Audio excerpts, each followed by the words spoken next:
Assalamualaikum warahmatullahi wabarakatuh. Apa khabar murid-murid sekalian? InsyaAllah hari ini kita akan menyambung pembelajaran kita dalam bab yang kedua, iaitu bab tafsir, subtopik yang pertama. Baik, InsyaAllah dalam pembelajaran ini, dalam bahagian tafsir ini kita akan mempelajari beberapa tajuk, 10 tajuk, 10 topik, di bawah tajuk tafsir.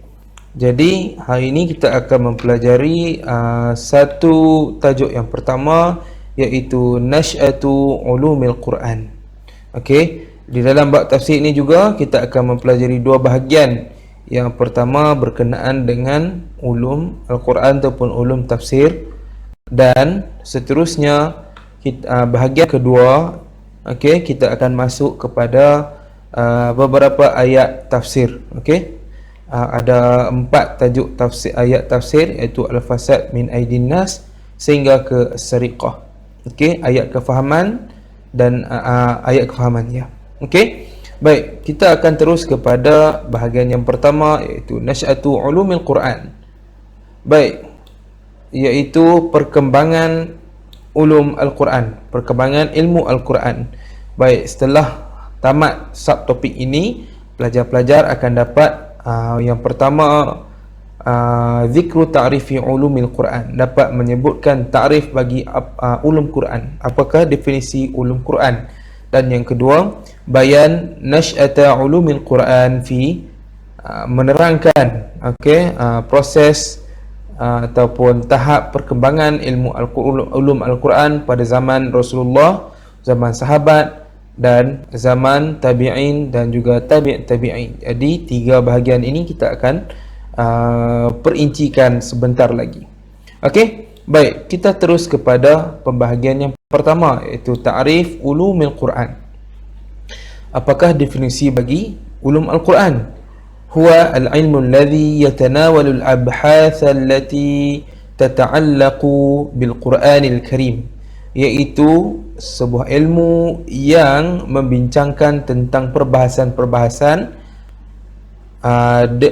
dengan perkara-perkara berkaitan dengan Al-Quran Al-Karim. Okey, wal ilmu alladhi yatanawalu al-abhath allati tata'allaqu bil Quran Al-Karim, satu ilmu yang membincangkan dan membahaskan tentang perkara-perkara yang berkaitan dengan Al-Quran Karim.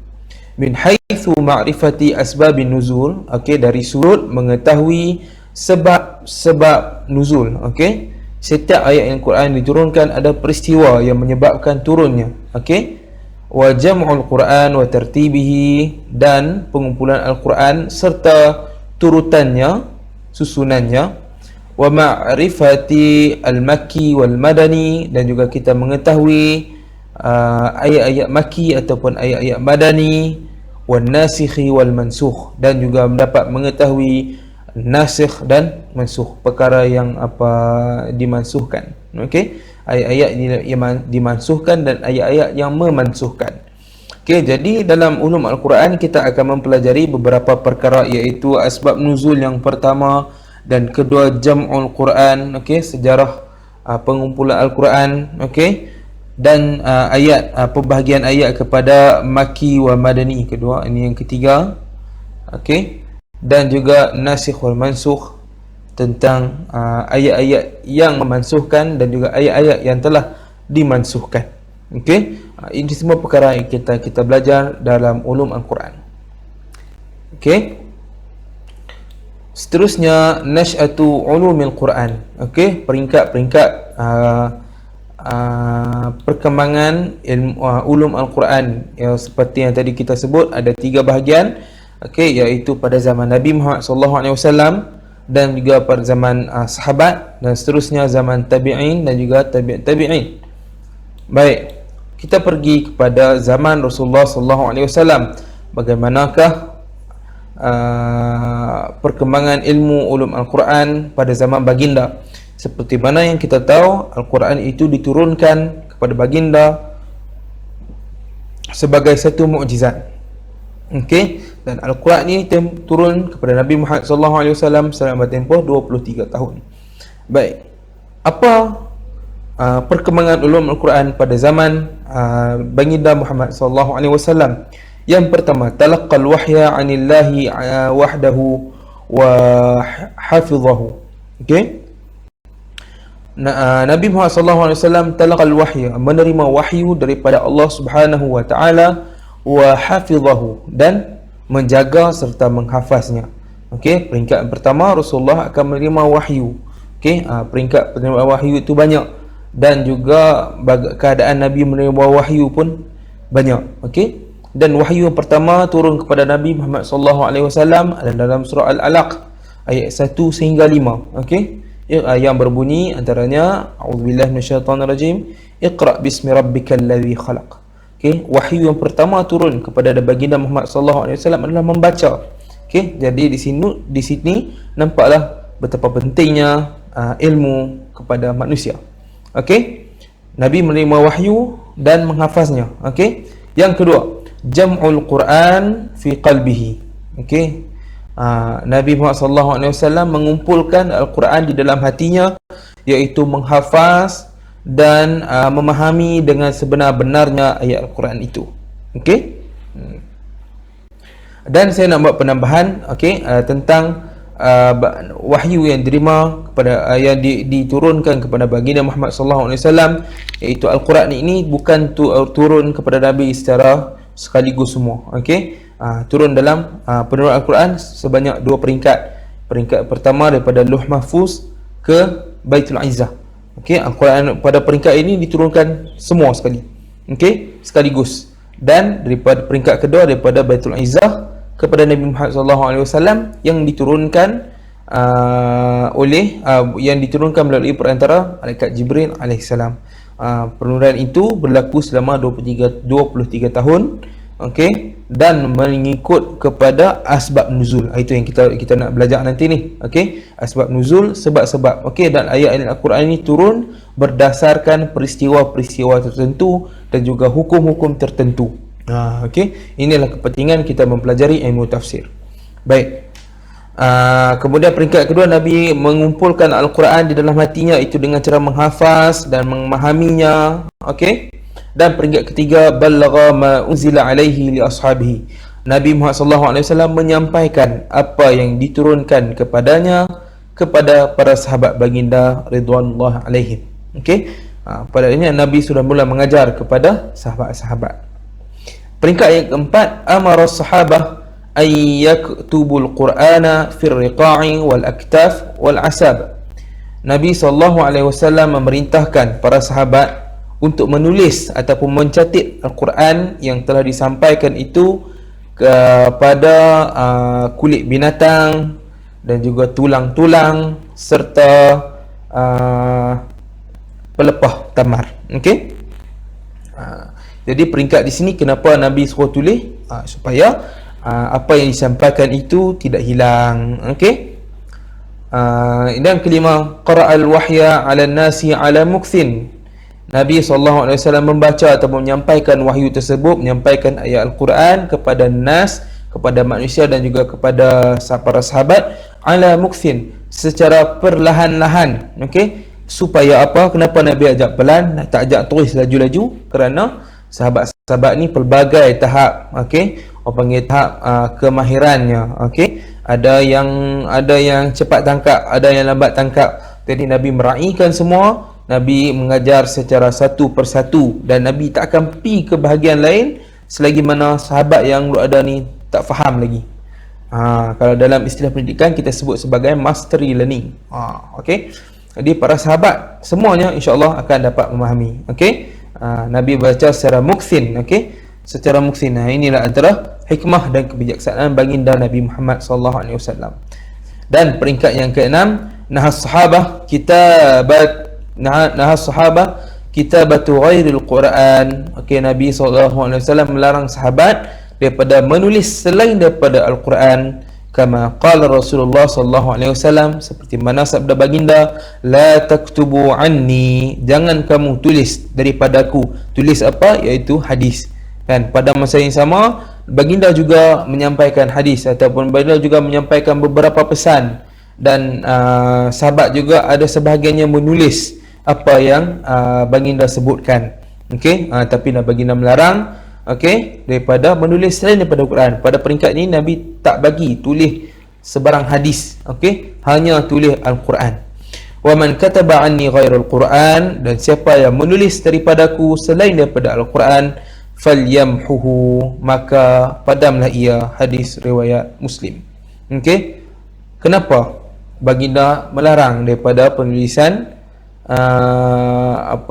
hadis serentak dengan penulisan Al-Quran?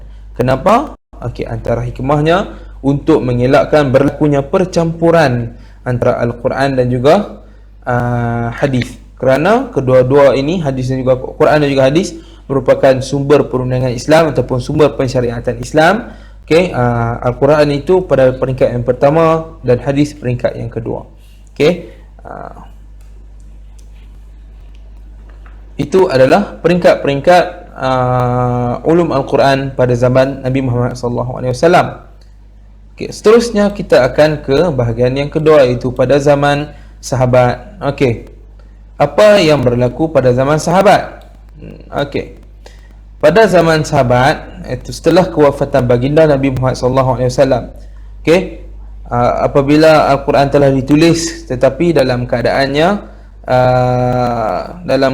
yang macam-macam. Ada tulis atas kertas, ada tulis atas kulit, ada tulis di atas tulang, ada tulis di atas pelepah dan sebagainya. Setelah mana kewafatan baginda Nabi Muhammad SAW, berlaku sedikit kekacauan, dan sahabat-sahabat yang menghafal Al-Quran ramai telah syahid, ramai telah gugur di medan peperangan.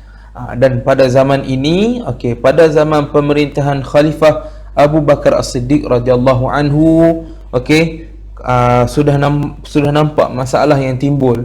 Ramai orang yang menghafaz Al-Quran, sahabat menghafaz Al-Quran telah meninggal dunia, dan ada yang ramai lagi yang jatuh gugur syahid.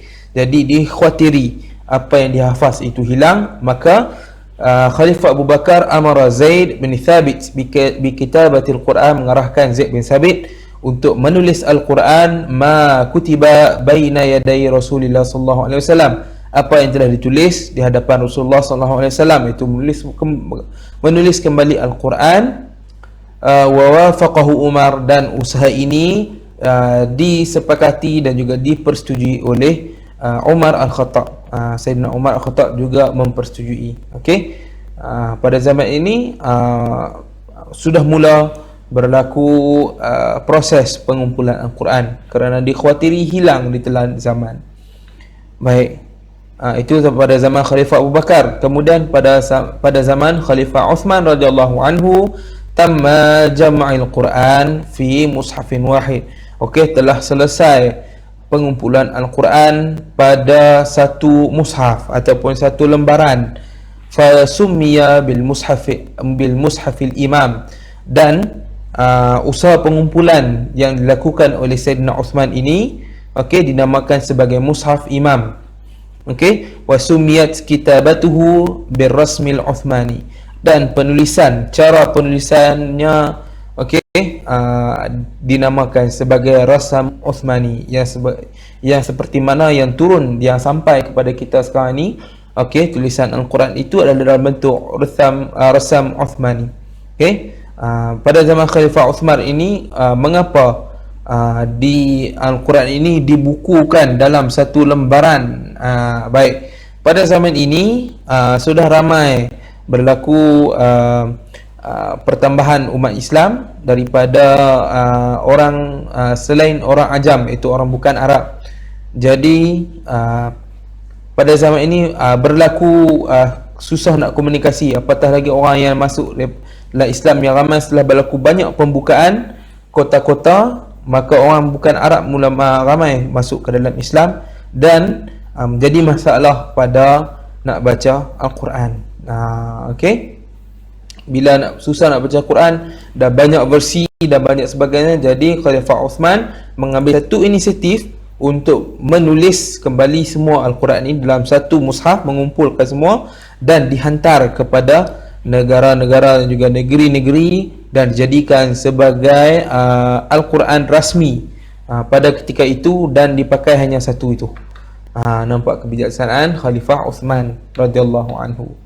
Baik, seterusnya pada peringkat ketiga, pada zaman Khalifah Ali radhiyallahu anhu, amara Abul Aswad Ad-Du'ali, okey, biwad'i qawaid an-nahwi lihimayati al-lughah al-arabiyyah wa dhabt an-nuqati bil Quran al-Karim. Pada zaman Khalifah Ali radhiyallahu anhu, pada peringkat yang ketiga, amara Abul Aswad Ad-Du'ali, okey, beliau telah memerintahkan Abul Aswad Ad-Du'ali, okey, biwad'i qawaidin nahwi, untuk menyusun satu kaedah nahwu, okey, menyusun kaedah nahwu ataupun tata bahasa Arab li himayatil lughatil arabiyyah, untuk menjaga bahasa Arab daripada berlaku kekeliruan, okey, wa dhabtun nuqat, dan meletakkan titik pada Al-Quran Al-Karim, okey. Kerana apa? Kerana sebab puncanya tadi berlaku kemasukan orang bukan Arab, kesinambungan daripada zaman Khalifah Uthman, okey. Berlaku ramai orang masuk ke dalam Islam, maka pada zaman ini inisiatif lanjutan dilakukan supaya memastikan bahasa Al-Quran iaitu bahasa Arab ini terpelihara dan tidak terpesong, okey. Lalu diletakkan kaedah-kaedah nahwu, sampai sekarang lah kita belajar ilmu nahwu dan saraf, okey, dan diletakkan titik dalam Al-Quran, okey. Untuk maklumat semua, okey, bahasa Arab ini dan juga penulisan bahasa Arab pada zaman sebelum daripada usaha dilakukan oleh Abu Aswad Ad-Du'ali ini, tulisan bahasa Arab tidak mempunyai titik. Macam mana tak ada punya titik? Saya akan tunjukkan kepada kamu bagaimanakah bentuk Al-Quran tanpa baris dan tanpa titik. Okey, gambar ini merupakan manuskrip Al-Quran yang asal yang telah ditemukan di Syria, di Yaman, okey, Masjid Sana', okey, Masjid Sana'a di Yaman, okey. Ini adalah teks Al-Quran yang asal, tapi ini ada titik, tanpa titik dan tanpa baris. Bolehkah pelajar-pelajar membaca tulisan ini? Okey, susah, okey. Susah dan kemungkinan kamu menganggap mustahil kerana tidak ada titik. Contohnya di sini, okey, saya kata di sini, mana tadi?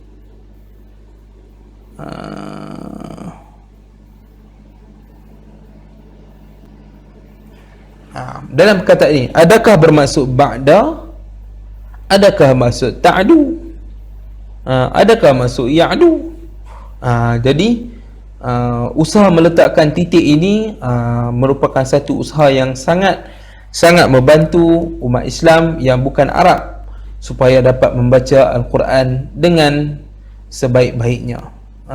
Boleh baca tak? Okey. Ayat ini ataupun mushaf ini, teks manuskrip Al-Quran ini adalah daripada surah Al-Baqarah ayat 265 hingga 271. Okey. Ini bermula daripada sini. Okey, bermula daripada sini. Okey. Wa mathalul ladzina yunfiquna amwalahum ibtigha'a, okey, lahum ibtigha'a mardatillah, okey, wa tathbitan min anfusihim, kamathali jannatin bi rabwatin asabaha wabilun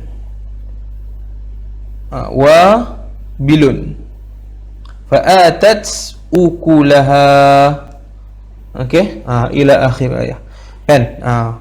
Susah nak baca, jadi usaha yang dilakukan pada zaman Khalifah Ali radhiyallahu anhu telah membantu ramai orang bukan Arab untuk membaca Al-Quran. Bayangkan bagaimana Al-Quran ini kalau tidak, usaha itu tidak dilakukan, maka macam mana kita nak baca Quran? Alhamdulillah. Okey.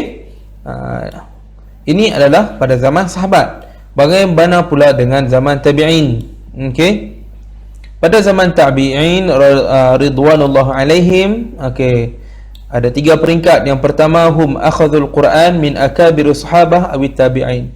Okey, setelah baginda wafat, okey, pada zaman Nabi Muhammad sallallahu alaihi wasallam, ayat-ayat Al-Quran yang diturunkan dan hukum-hukum yang terdapat di dalamnya, okey, diterangkan dengan kepada sahabat oleh baginda Nabi Muhammad sallallahu alaihi wasallam. Nabi menerangkan ayat tersebut sehingga faham. Jadi pada zaman baginda masih hidup, jika ada sebarang masalah sahabat tidak memahami sesuatu ayat, maka terus mereka bertanya kepada Nabi Muhammad. Okey, setelah baginda wafat, para sahabat masih mempunyai orang pakar rujuk.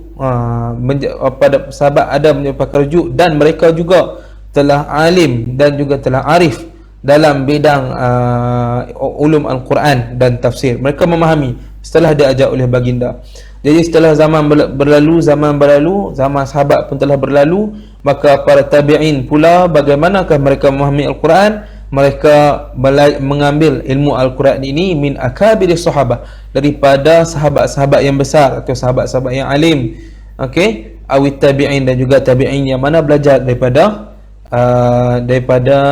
sahabat. Okey, sahabat belajar daripada Nabi. Okey, kemudian tabi'in belajar daripada sahabat, dan tabi'in belajar daripada tabi'in. Okey, tabi'in orang yang mengikuti. Okey, golongan yang mengikuti. Selepasnya orang yang mengikuti orang yang mengikuti, itulah tabi'in. Okey, mereka mempelajari ilmu Al-Quran ini daripada sahabat dan juga tabi'in. Okey. Kemudian yang kedua, ijtihadu fi tafsiri ba'd al-ayat. Mereka telah mula berijtihad pada tafsir sebahagian ayat, yang mana mereka cuba untuk mentafsirkan satu ayat yang tidak difahami ataupun kurang jelas. Mereka merujuk dengan para sahabat. Okey. Sekiranya tidak dijumpai, tidak ada penjelasan, maka mereka sudah mula berijtihad. Okey. Sebenarnya ijtihad ini sudah mula pada zaman sahabat lagi, tapi hanya dalam beberapa perkara saja perkara ijtihad ini. Tapi pada zaman sahabat-sahabat ni tidak menggunakan ijtihad sangat. Mereka terus rujuk kepada Nabi Muhammad. Okey. Mereka sudah mula berijtihad ataupun mereka mengeluarkan hukum, okey, daripada apa yang telah mereka pelajari, daripada dalam mentafsirkan ayat-ayat yang tidak terdapat pentafsiran. Okey. Yang ketiga, haula'i jami'an yatanawaluna ilmu tafsir. Mereka ini, iaitu tabi'in dan juga tabi'in, yatanawalun, okey, membincangkan juga menguasai ilmu tafsir wa ilmi gharibil Quran, dan ilmu-ilmu tentang keajaiban Al-Quran, wa ilmu asbabin nuzul, dan juga ilmu asbab nuzul, wa ilmu al-makki wal madani, ilmu ayat makki dan juga ayat madani, dan juga ilmu nasakh dan mansukh. Okay, an-nasikh wal mansukh, ilmu ayat yang memansuhkan dan ayat yang dimansuhkan. Okey, ini adalah perkembangan ulum Al-Quran dalam 3 generasi. Okey, yang pertama pada zaman baginda Muhammad sallallahu alaihi wasallam, yang kedua pada zaman sahabat, dan yang ketiga pada zaman tabi'in. Dan kita sudah lebih daripada tabi'in. Kita dah ke berapa lapis tak tahu. Okey. Baik. Di bawah ini ada beberapa maklumat. Okey. Okey, berkenaan dengan definisi siapakah sahabat, siapakah tabi'in, siapakah tabi'in. Yang pertama, ini adalah definisi kepada sahabat. Okey. Yaqulu al-Hafiz Ibn Hajar rahimahullah, Ibn Hajar rahimahullah telah berkata, mendefinisikan sebagai sahabat, inna sahabi, okey, sesungguhnya para sahabat itu adalah huwa man laqiya, okey, man laqiya Rasul, siapa yang telah bertemu dengan Rasulullah, mu'minan bihi, beriman dengannya, wa mata 'alal Islam, okey, dan meninggal masih dalam keadaan Islam, okey, dan tidak murtad lah. Okey, sahabat ini, apa yang dimaksudkan dengan sahabat adalah siapa yang bertemu dengan baginda dan beriman dengan baginda dan mati dalam keadaan Islam, sebagai seorang muslim. Okey. Orang-orang kafir Quraisy tidak dinamakan sahabat kerana mereka tidak beriman dengan Nabi Muhammad sallallahu alaihi wasallam. Okey. Dan tabi'in tidak dinamakan sebagai sahabat kerana mereka tidak pernah berjumpa dengan sahabat. Kita pun tidak dinamakan sebagai sahabat Nabi Muhammad sallallahu alaihi wasallam. Kalau ada orang yang mengaku kata aku adalah sahabat Nabi, maka dia tidak faham apa itu sahabat Nabi. Okey, ini adalah definisi daripada Ibnu Hajar rahimahullah. Okey, contohnya sahabat-sahabat ramailah, takkan kita tak tahu, antaranya Ibnu Abbas, Ibnu Mas'ud dan juga Khulafa'il Arba'ah. Okey. Amma tabi'in, okey, manakala tabi'in pula adalah siapa? Man laqiya sahabiyan, siapa yang telah berjumpa dengan sahabat Nabi Muhammad sallallahu alaihi wasallam lah, bukan sahabat depa, sahabat Nabi Muhammad sallallahu alaihi wasallam. Wa mata 'ala al-Islam, dan telah mati dalam keadaan Islam. Okey, itu tarif dia. Mithlu Mujahid wal Hasan al-Basri. Okey, itu tabi'in. Wa qala al-Iraqi rahimahullah, okey, Imam Iraqi pula telah mentafsirkan tabi'in sebagai humul ladzina laqaw at-tabi'in, mereka yang telah berjumpa dengan tabi'in, sempat berjumpa dengan tabi'in, walam yudrikus sahabah, dan mereka tidak sempat dengan sahabat, tidak sempat bertemu dengan sahabat. Sahabat baginda Nabi Muhammad sallallahu alaihi wasallam. Wa matu 'ala al-Islam, dan mereka juga mati ke dalam Islam, seperti Malik bin Anas radhiyallahu anhu. Okey, dan ramai lagi lah para tabi'in. Okey, jadi tiga-tiga ini adalah definisi yang penting, yang perlu kita tahu, nak bezakan antara sahabat ke tabi'in ke tabi'in. Okey, jadi itu sahaja dari saya untuk perkongsian tajuk Nash'atu Ulumil Quran. Jadi semoga kita semua mendapat manfaat, insya-Allah sama-sama. Aqulu qawli hadza wa astaghfirullahal azim li wa lakum. Wassalamualaikum warahmatullahi wabarakatuh.